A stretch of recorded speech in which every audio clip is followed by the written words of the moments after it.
Jam on toast!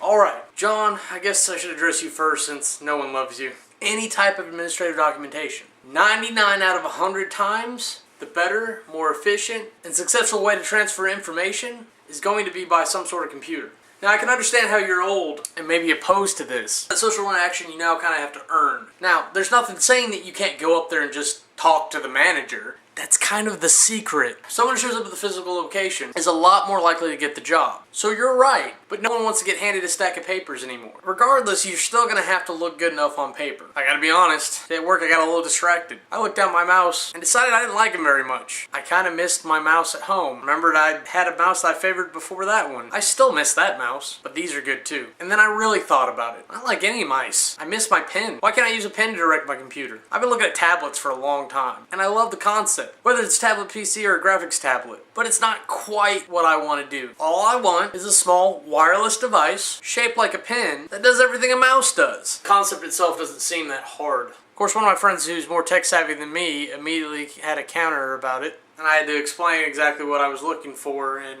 the closest things I found were like $120 with a wire attached. Seems like we could do better. I honestly think what it would take to buy proper housing for that. We get that down, we could market it out. Essentially thinking just modify Logitech mice that I have, the nano receiver. Time travel. Theoretically, it's been proven that you can't do it. It's physically impossible to go back in time.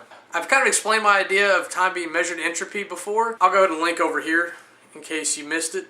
But John started watching Doctor Who. I swear, you just copy all the shows I like. But who blame you? They're all good. It just happened to be the episode where Rose goes back in time to meet her dad and accidentally touches herself. Then the time dragons show up. The most ridiculous bit of Doctor Who ever. So I, of course, counter with about how stupid that is. As far as I can remember, they're always allowed to return back to the same universe on the same timeline. Now I'm questioning it. Regardless, this sparked one of our lovely little debates, John. I just happened to get to go first. As far as I can see, there's really two different theories on time travel. There's my argument, and there's John's. My argument goes something like this. Given a natural timeline going from A to B, a person on that timeline, let's call him Q, will exist on that timeline from A to B. At point alpha, Q jumps in his TARDIS and goes back in time to point beta. At point beta, there are now Q1, who was in the original timeline, and Q2, who is now the older version of the same Q1. These two can exist in the same universe at the same time, but let's suppose that Q2 decides he wants to go back to his own time. Let's also assume that he misjudges, and he goes back to point gamma, which is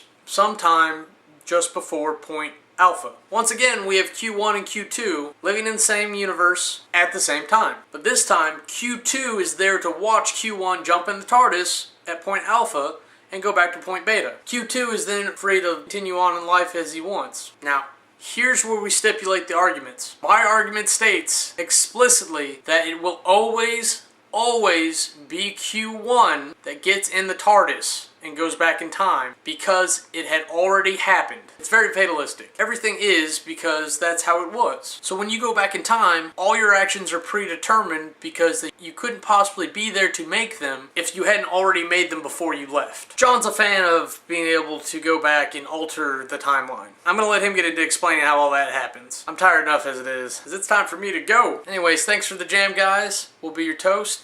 I'm Cameron. Have a nice day.